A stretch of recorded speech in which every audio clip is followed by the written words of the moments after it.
శ్రీ సాయినాథాయ నమః.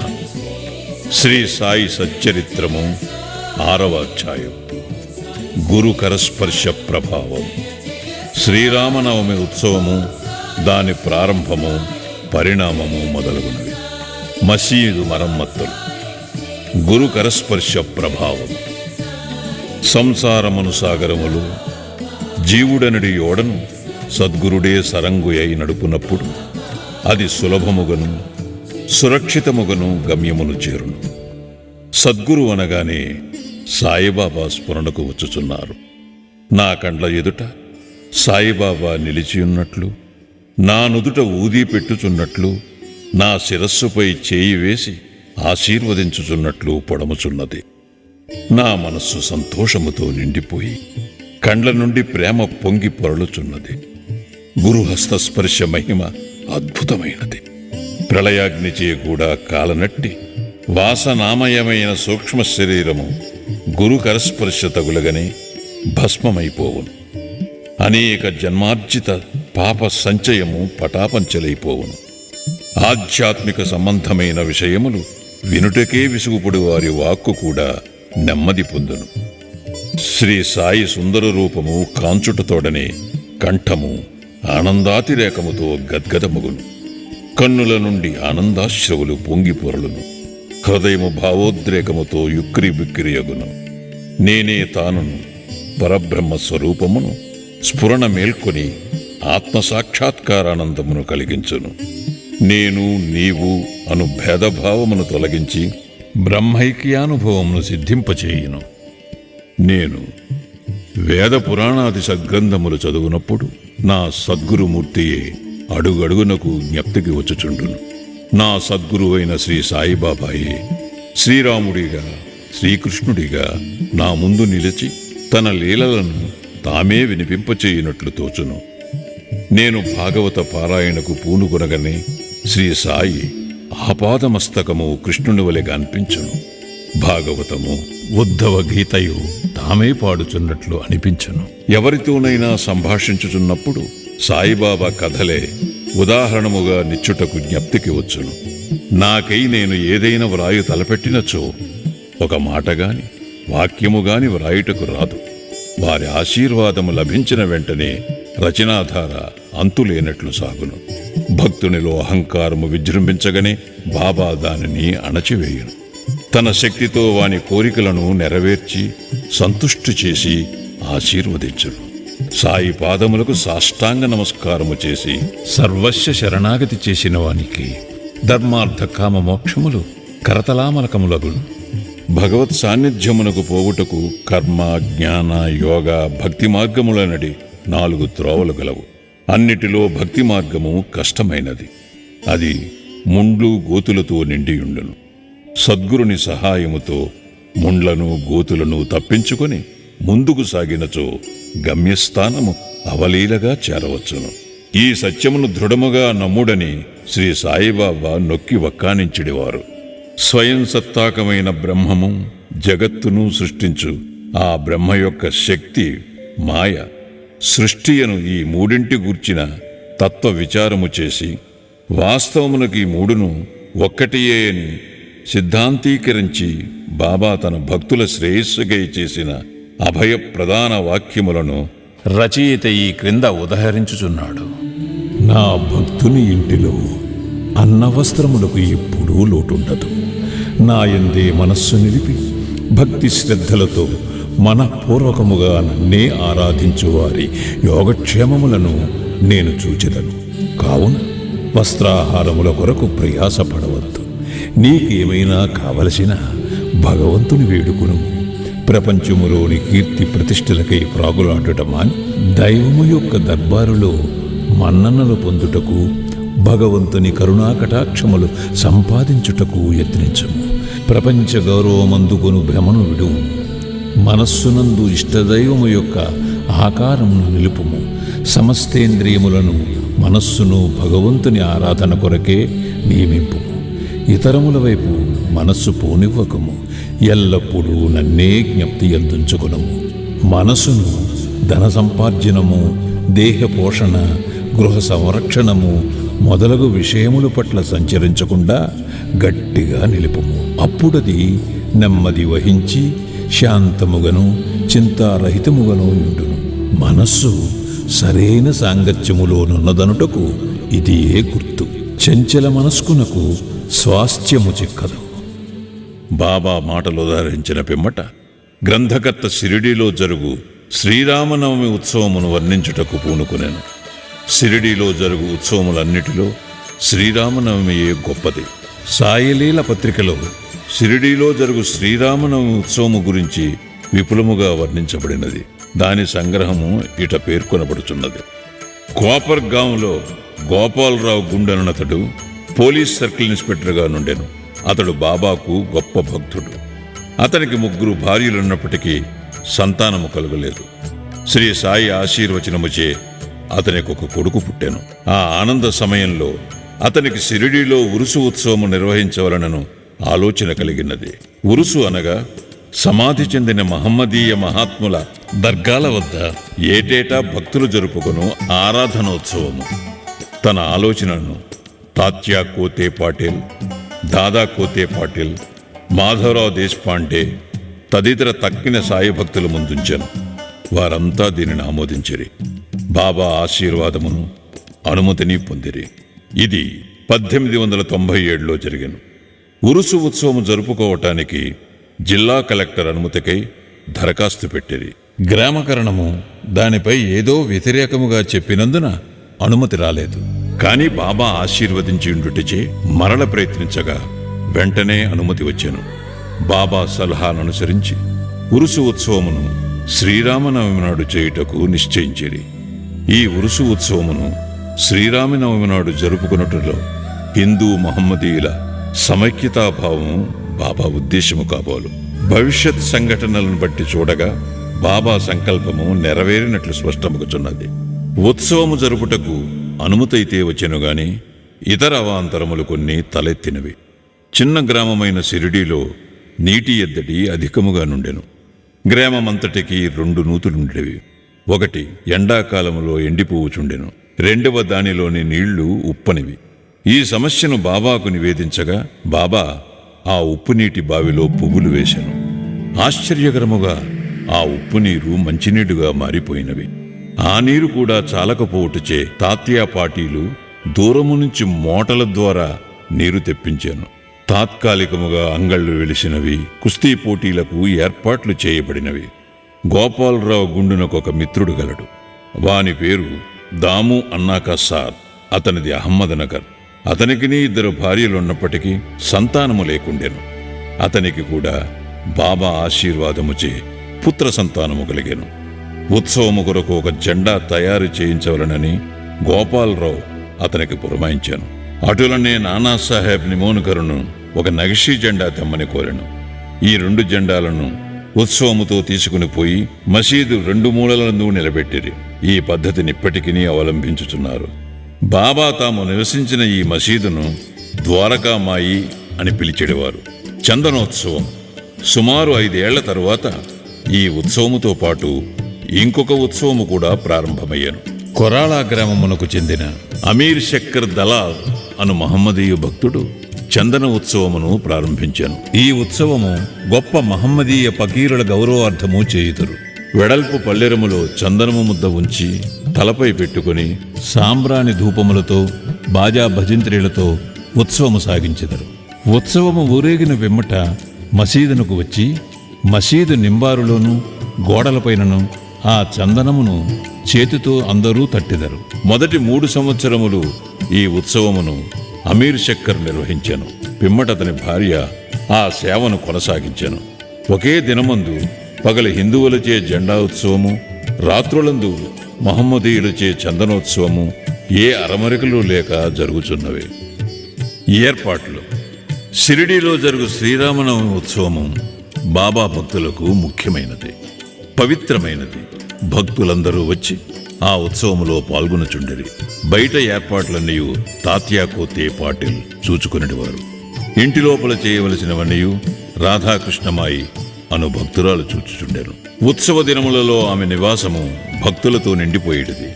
ఆమె వారికి కావలసిన ఏర్పాట్లు చూచుకునుటయే కాక ఉత్సవమునకు కావలసిన సరంజామానంతయు సిద్ధపరచుచుండెను. అంతేకాదు స్వయముగా ఆమె మసీదును శుభ్రపరిచి గోడలకు సున్నము వేయుచుండెను. మసీదు గోడలు బాబా వెలిగించు ధుని మూలముగా మసిపట్టి ఉండేవి. మండుచున్న ధునితో సహా మసీదులోని వస్తువులన్నింటినీ తీసి బయటపెట్టి మసీదు గోడలను చక్కగా కడిగి వెళ్ళవేయుచుండెను. ఆమె ఇదంతయు బాబా దినము మార్చి దినము చావిడిలో పరుండునప్పుడు చేసేటిది. ఈ పనిని శ్రీరామనవమికి ఒకరోజు ముందే పూర్తి చేయుచుండెను. పేదలకు అన్నదానమనిన బాబాకు చాలా ప్రీతి. అందుచే ఈ ఉత్సవ సమయమందు అన్నదానము విరివిగా చేయుచుండేది. భోజన పదార్థములు, మిఠాయిలు రాధాకృష్ణమాయి ఇంటిలో విస్తారముగా వండబడేవి. అనేక మంది సంపన్నులైన సాయి భక్తులు స్వచ్ఛందముగా పూనుకొని ఈ సేవలో పాల్గొనుచుండేవారు. ఉరుసు శ్రీరామనవమి ఉత్సవముగా మారిన వైనము. ఈ ప్రకారముగా 1897 నుండి 1911 వరకు ఉరుసు ఉత్సవము శ్రీరామనవమి నాడు వైభవముగా జరుగుచుండెను. రాను రాను అది వృద్ధి యొగుచు ప్రాముఖ్యము సంతరించుకొనెను. 1912లో ఈ ఉత్సవమునకు సంబంధించి ఒక మార్పు జరిగాను. శ్రీ సాయినాథ సగుణోపాసన గ్రంథకర్త అయిన కృష్ణారావు జోగేశ్వర భీష్మయ్యనువాడు దాదాసాహెబ్ కాపర్డేతో కలిసి ఉత్సవమునకు వచ్చాను. వారు దీక్షిత్వాడాలో బస చేసేది.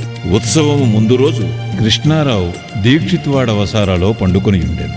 ఆ సమయములో లక్ష్మణరావు ఉరఫ్ కాకా మహాజని పూజా పరికరముల పళ్ళెముతో మసీదునకు పోవుచుండెను. అతనిని చూడగానే భీష్మకు ఒక క్రొత్త ఆలోచన తట్టెను.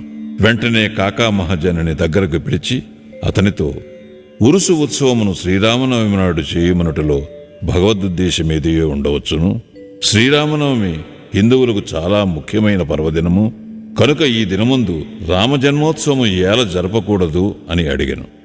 కాకా మహాజనికి ఆ ఆలోచన బాగా నచ్చినది. తన సంకల్పమునకు బాబా అనుమతి సంపాదించుటకు ఆయత్తమయ్యేది. కాని భగవత్ సంకీర్తన చేయుటకు అంత తక్కువ వ్యవధిలో హరిదాసును సంపాదించుట కష్టము. ఈ సమస్యను కూడా తుదకు భీష్మయే పరిష్కరించాను. ఎట్లనా అతని వద్ద రామాఖ్యానమను శ్రీరాముని చరిత్రము సిద్ధముగా నుండుటచే అతడే దానిని సంకీర్తన చేయుటకు కాకా మహాజని హార్మోనియం వాయించుటకు తీర్మానించిరి. చక్కెరతో కలిపిన సొంటిగుండ ప్రసాదము రాధాకృష్ణమాయి చేయుటకు ఏర్పాటయ్యాను. బాబా అనుమతి పొందుటకై వారు మసీదుకు పోయిరి. సర్వజ్ఞుడైన బాబా వాడాలో ఏమి జరుగుచున్నది అని మహాజనిని ప్రశ్నించిరి. బాబా అడిగిన ప్రశ్నలోని అంతరార్థమును మహాజని గ్రహించలేక ఏమీ జవాబివ్వక మౌనముగా నుండెను. బాబా అదే ప్రశ్న భీష్ముని అడిగాను. అతను శ్రీరామనవమి ఉత్సవము చేయవలెనను తమ ఆలోచనను బాబాకు వివరించి అందులకు బాబా అనుమతినివ్వవలనని కోరెను. బాబా వెంటనే ఆశీర్వదించాను. అందరూ సంతసించి రామజయంతి ఉత్సవమునకు సంసిద్ధులైరి. ఆ మరుసటి దినము మసీదును అలంకరించిరి. రాధాకృష్ణమాయి ఒక ఊయలనిచ్చెను. దానిని బాబా ఆసనము ముందు వ్రేలాడగట్టిరి. శ్రీరామ జన్మదినోత్సవ వేడుక ప్రారంభమయ్యను. భీష్ముడు కీర్తన చెప్పుటకు తెచ్చెను. మహాజని హార్మోనియం ముందు కూర్చునను. అప్పుడే లెండి నుండి మసీదుకు వచ్చిన బాబా అదంతయు చూచి మహాజనిని పిలిపించాను. రామజన్మోత్సవము జరుపుటకు బాబా ఒప్పుకొనునో లేదో ఏమొగునో అని జంకుతూ అతడు బాబా వద్దకు వెళ్ళాను. అది అంతయు ఏమని అక్కడ ఊయలు ఎందుకు కట్టిరని బాబా అతనిని అడిగాను. శ్రీరామనవమి ఉత్సవము ప్రారంభమైనదనియు అందులకు ఊయల కట్టిరనియు అతడు చెప్పాను. బాబా మసీదులో ఉండు భగవంతుని నిర్గుణ స్వరూపమును సూచించు నింబారు నుండి 2 పూలమాలలను తీసి ఒకటి మహాజని మెడలో వేసి ఇంకొకటి భీష్మకు పంపాను. హరికథ ప్రారంభమయ్యాను. రామకథా సంకీర్తనము ముగియగానే బాజా భజంత్రీల ధ్వనుల మధ్య శ్రీరామచంద్రమూర్తికి జై అను జై జయధ్వానములు చేయుచు పరమోత్సాహముతో అందరూ ఒకరిపై ఒకరు గులాలు జల్లుకునిది. అంతలో ఒక గర్జన వినపడెను. భక్తులు చల్లుకుని చుండిన గులాల్ ఎటులనో పోయి బాబా కంటిలో పడెను. బాబా కోపముతో బిగ్గరగా తిట్టుట ప్రారంభించెను. ఇది చూచి చాలామంది భయముతో పారిపోయారు. కాని బాబా యొక్క సన్నిహిత భక్తులు మాత్రము అవన్నీ తిట్ల రూపముగా బాబా తమకిచ్చిన ఆశీర్వాదములను గ్రహించి కదలక అక్కడనే యుండిరి. శ్రీరామ జయంతి నాడు రావణుడనే అహంకారాది అరిషడ్వర్గములను సంహరించుటకు శ్రీ సాయి రూపములో ఉన్న శ్రీరాముడు ఆగ్రహించుట సహజమే కదా అని భావించిరి. షిరిడీలో ఏదైనా కొత్తది ప్రారంభించినప్పుడెల్లా బాబా కోపించుట ఒక రివాజు. దీనిని తెలిసిన వారు గమ్మును ఊరుకుండేరి. తన ఊయలను బాబా విరుచునను భయముతో రాధాకృష్ణమాయి మహాజనిని పిలిచి ఊయలను తీసుకుని రమ్మనెను. మహాజని పోయి దానిని విప్పుచుండగా బాబా అతను వద్దకు పోయి ఊయలను తీయవలదని చెప్పాను. కొంతసేపటికి బాబా శాంతించాను. ఆనాటి మహాపూజ, హారతి మొదలుగునవి ముగిశాను. సాయంత్రం మహాజని పోయి ఊయలను విప్పుచుండగా ఇంకనూ దాని అవసరం ఉన్నదని, కనుక దానిని విప్పవద్దని బాబా అతనిని వారించాను. రామనవమి మరుసటి దినమున జరుపు గోపాల్కాల ఉత్సవముతో కాని ఉత్సవం పూర్తి కాదన్న విషయము అప్పుడు భక్తులకు స్ఫురించాను. మరునాడు శ్రీకృష్ణ జననము నాడు పాటించు కాలాహండి అను ఉత్సవము జరిపిరి. కాలాహండి అనగా నల్లని కుండలో అటుకులు, పెరుగు, ఉప్పు, కారము కలిపి వేలాడగట్టెదరు. హరికథ సమాప్తమైన పిమ్మట దీనిని కట్టితో పగులుకొట్టెదరు. రాలిపడిన అటుకులను భక్తులకు ప్రసాదముగా పంచిపెట్టెదరు. శ్రీకృష్ణ పరమాత్ముడు ఈ మాదిరిగానే తన స్నేహితులకు గొల్లపిల్లవాంట్రకు పంచిపెట్టుచుండెను. ఆ మరుసటి దినము ఇవన్నీ పూర్తి అయిన పిమ్మట ఊయలను విప్పుటకు బాబా సమ్మతించాను. శ్రీరామనవమి వేడుకలు ఈ విధముగా జరిగిపోవుచుండగా పగటివేళ పతాకోత్సవము, రాత్రియందు చందనోత్సవము కూడా యథావిధిగా జరిగినవి. ఈ విధముగా ఆనాటి నుండి ఉరుసు ఉత్సవము శ్రీరామనవమి ఉత్సవముగా మారెను. 1913 నుండి శ్రీరామనవమి ఉత్సవములోని అంశములు క్రమముగా హెచ్చినవి. చైత్ర పాడ్యము నుంచి రాధాకృష్ణమాయి నామ సప్తాహము ప్రారంభించుచుండెను. భక్తులందరూ వంతుల వారీగా అందు పాల్గొనుచుండెరి. ఒక్కొక్కప్పుడు రాధాకృష్ణమాయి కూడా వేకోజాముననే భజనలో చేరుచుండెను. శ్రీరామనవమి ఉత్సవములు దేశమంతటా జరుగుటచే హరికథా కాలక్షేపము చేయి హరిదాసులు దొరుకుట దుర్లభముగా నుండెను. శ్రీరామనవమికి 5-6 రోజుల ముందు ఆధునిక తుకారాం అని పిలువబడు బాల్ బువా మాలీయను సంకీర్తనకారుని కాకా మహాజని యాదృచ్ఛికముగా కలియుట తటస్థించినది. శ్రీరామనవమి నాడు సంకీర్తన చేయుటకు మహాజని అతనిని షిరిడీ తోడ్కొని వచ్చాను. ఆ మరుసటి సంవత్సరము కూడా అనగా 1914లో తన స్వగ్రామమైన సతారా జిల్లా బృహత్ సిద్ధకవటి గ్రామములో ప్లేగు వ్యాపించి ఉండుట చేత బాల్ బువా సతార్కర్ సంకీర్తన కార్యక్రమంలో లేక ఖాళీగా నుండెను. కాకాసాహెబ్ దీక్షిత్ ద్వారా బాబా అనుమతి పొంది అతడు షిరిడీ వచ్చి హరికథా సంకీర్తనము చేశాను. బాబా అతనిని తగినట్టు సత్కరించాను. 1914వ సంవత్సరంలో ప్రతి సంవత్సరము శ్రీరామనవమి నాడు షిరిడీలో సంకీర్తన చేయు బాధ్యతను శ్రీ దాసగుణ మహారాజునకు బాబా అప్పగించుట ద్వారా ఏటేటా ఒక్కొక్క కొత్త హరిదాసును పిలుచు సమస్య శాశ్వతముగా పరిష్కరింపబడెను. 1912 నుండి ఈ ఉత్సవము రాను రాను వృద్ధి పొందుచుండెను. చైత్రశుద్ధ అష్టమి మొదలు ద్వాదశి వరకు షిరిడీ తేనె తుట్టవలే ప్రజలతో కిటకిటలాడుచుండెను. అంగళ్ల సంఖ్య పెరిగిపోయాను. కుస్తీ పోటీలలో అనేక మంది ప్రముఖ మల్లులు పాల్గొనుచుండెరి. పేదలకు అన్న సంతర్పణ విరివిగా జరుగుచుండెను. రాధాకృష్ణమాయి కృషిచే షిరిడీ యొక్క సంస్థానముగా రూపొందెను. వివిధములైన హంగులు, అలంకారములు పెరిగినవి. అలంకరింపబడిన గుర్రము, పల్లకి, రథము, పాత్రలు, వెండి సామానులు, బాల్టీలు, వంటపాత్రలు, పటములు, నిలువుటద్దములు మొదలుగునవి బహూకరింపబడెను. ఉత్సవములకు ఏనుగులు కూడా వచ్చెను. ఇవన్నీ ఎంత హెచ్చినప్పటికీ సాయిబాబా వీనిని ఏమాత్రమూ లక్ష్యపెట్టక యథాప్రకారము నిరాడంబరులై ఉండేవారు. ఈ ఉత్సవములో గమనించవలసిన ముఖ్య విషయమేమనా హిందువులు, మహమ్మదీయులు ఎట్టి అరమరికలు లేక కలిసిమెలిసి ఉత్సవములో పాలు పంచుకునేవారు. ఈనాటి వరకు ఎటువంటి మత కలహములు షిరిడీలో తలెత్తలేదు. మొదట 5,000 నుండి 7,000 వరకు యాత్రికులు వచ్చేవారు. క్రమముగా ఆ సంఖ్య 75,000కు పెరిగినది. అంత పెద్ద సంఖ్యలో జనులు గుమిగూడినప్పటికీ ఎన్నడూ అంటువ్యాధులు కాని అల్లరులు కాని సంభవించలేదు. మసీదుకు మరమ్మతులు. గోపాలరావు గుండునకు ఇంకొక మంచి ఆలోచన తట్టాను. ఉరుసు ఉత్సవమును ప్రారంభించిన విధముగానే మసీదును తగినట్టుగా తీర్చిదిద్దవలనని నిశ్చయించుకొనెను. మసీదు మరమ్మత్తు చేయు నిమిత్తమై రాళ్లను తెప్పించి చెక్కించాను. కాని ఈ పని బాబా అతనికి నియమించలేదు. నానాసాహెబ్ చందోర్కర్కు ఆ సేవ లభించినది. రాళ్ల తాపన కార్యము కాకాసాహెబ్ దీక్షితుకు నియోగింపబడెను. మసీదుకు మరమ్మతులు చేయటం మొదట బాబాకిష్టము లేకుండెను. కాని భక్తులకు మహల్షాపతి కల్పించుకుని ఎటులనో బాబా అనుమతిని సాధించాను. బాబా చావిడిలో పండుకున్న ఒక్క రాత్రిలో మసీదు నేలను చక్కని రాళ్లతో తాపన చేయుట ముగించిరి. అప్పటి నుండి బాబా గోనెగుడ్డపై కూర్చుండటమాని చిన్న పరుపు మీద కూర్చుండువారు. గొప్ప వ్యయప్రయాసలతో 1911వ సంవత్సరములో సభామండపము పూర్తి చేసేది. మసీదుకు ముందున్న జాగా చాలా చిన్నది, సౌకర్యముగా లేకుండెను. కాకాసాహెబ్ దీక్షిత్ దానిని విశాలపరిచి పైకప్పు వేయదలిచెను. ఎంతో డబ్బు పెట్టి ఇనుప స్తంభములు మొదలుగునవి తెప్పించి పని ప్రారంభించాను. రాత్రి అంతయు శ్రమపడి స్తంభములు నాటిడివారు. మరుసటి దినము ప్రాతకాలముననే బాబా చావిటి నుండి వచ్చి అది అంతయు చూచి కోపముతో వానిని పీకి పారవేయించిడివారు. ఒకసారి బాబా మిక్కిలి కోపోద్దీపితుడై నాటిన ఇనుపస్తంభమును ఒక చేతితో పెకలించుచు రెండవ చేతితో తాత్యా పాటీల్ పీకను పట్టుకొనెను. తాత్యా తలపాగాను బలవంతముగా తీసి అగ్గిపుల్లతో నిప్పంటించి ఒక గోతిలో పారవేచాను. బాబా నేత్రములు నిప్పు కణములోలే వెలుగుచుండెను. ఎవరికి నీ బాబా వైపు చూచుటకు కూడా ధైర్యము చాలకుండెను. అందరూ భయకంపితులైరి. బాబా తన జేబులో నుంచి ₹1 తీసి అటువైపు విసిరెను. అది శుభ సమయమందు చేయు యాహుతి వలె కనబడెను. తాత్యా కూడా చాలా భయపడెను. తాత్యాకేమి జరుగుతున్నదో ఎవరికీ ఏమీయూ తెలియకుండెను. కల్పించుకుని బాబా పట్టు నుండి తాత్యాన్ని విడిపించుటకెవ్వరికి ధైర్యము చాలలేదు.